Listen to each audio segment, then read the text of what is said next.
حضرت عائشہ صدیقہ رضی اللہ تعالیٰ عنہ فرماتی ہیں ایک عورت تھی اور اسے نبی پاک صلی اللہ تعالیٰ علیہ وسلم نے وہ کلمہ پڑھ کے مسلمان ہوئی، مدینہ طیبہ آ گئی تو حضور نے مسجد نبوی شریف میں اس کے لیے مکان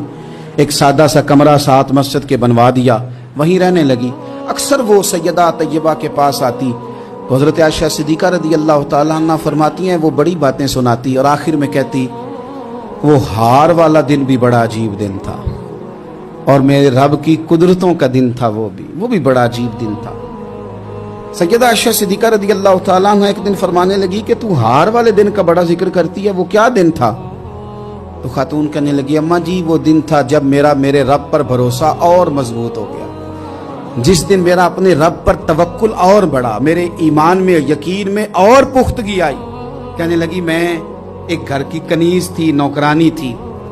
اس گھر میں ایک بچی تھی جس کے پاس سونے چاندی ہیرے جواہرات کا ہار تھا۔ اس زمانے میں چمڑے کے اوپر لوگ ہیرے جواہرات لگاتے تھے، کئی دفعہ سرخ رنگ کے چمڑے پہ لگائے جاتے تھے، وہ بچی پہنتی تھی تو کہتی ہوں بچی کے اس نے اتار کے رکھا یا اس سے گرا وہ ہار تو چیل اسے اٹھا کے لے گئی گوشت سمجھ کے اور میرے سامنے اٹھا کے لے گئی۔ گھر والوں نے مجھ سے پوچھا، یہ بخاری میں موجود ہے، گھر والوں نے پوچھا مجھ سے کہ وہ ہار کہاں ہے تو میں نے کہا چیل اٹھا کے لے گئی۔ گھر میں کچھ چوری ہو جائے تو سب سے پہلا الزام کس پہ لگتا ہے؟ ملازمین پہ۔ کہتے انہوں نے مجھے بڑا مارا، بڑی تکلیف تھی، حتیٰ کہ میری شرمگاہ تک کی تلاشی لی، میری عزت اتنی خراب کی میں بتا نہیں سکتی۔ میں نے اپنی زندگی میں ایک واقعہ دیکھا،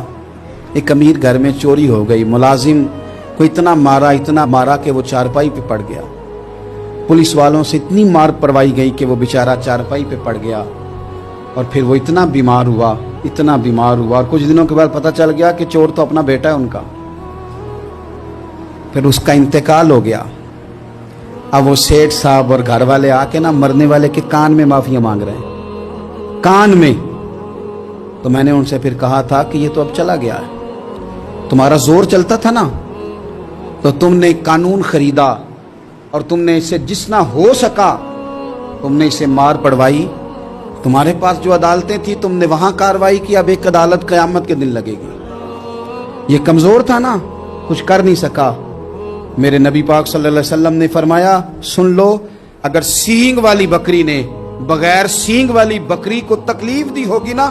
تو قیامت کے دن اسے بھی بدلہ دینا پڑے گا کہ تیرے پاس سینگ تھے اور تو نے اسے مارا تھا۔ وہ خاتون عرض کرتی ہے سیدہ عائشہ کی خدمت میں کہ مجھے بڑا مارا، مجھے تکلیف دی، میں کہہ رہی تھی کہ میرے سامنے چیل لے گئی ہے پر وہ نہیں مان رہے تھے، اماں جی انہوں نے مجھے بڑا مارا۔ حضرت عائشہ صدیقہ کہتی ہیں پھر کیا ہوا؟ کہنے لگی اماں جی جب کوئی میرا مددگار نہ رہا، مجھے تکلیف دے رہے تھے، رسوا کر رہے تھے، تو میں نے اپنے رب سے مدد چاہی، میرے رب کی طرف میں نے توجہ کی، میں نے کہا مالک اب تو ہی میرا مددگار ہے۔ کہتی ہے وہ مجھے مار رہے تھے تو وہ چیل جو ہار لے گئی تھی وہی لے کے واپس آ گئی اور ہمارے سروں کے قریب لا کے اس نے جب اس ہار کو پھینکا وہ مجھے چھوڑ کے سائیڈ پہ ہوئے، وہ میری بے گناہی جان گئے، لیکن آپ کو بتاؤں اس دن سے میرا اپنے رب پر یقین اور بڑھ گیا۔ مجھے سمجھ آ گئی کہ جب انسان پورا ٹوٹ جاتا ہے اور جب کوئی چاروں جانب اس کا مددگار نہیں ہوتا تو رب تو ہوتا ہے اللہ تو اس کا مددگار ہوتا ہے وہ تو پھر اپنے اس بندے کی مدد کرتا ہے پھر وہ تو توانائی دیتا ہے وہ تنہا نہیں چھوڑتا،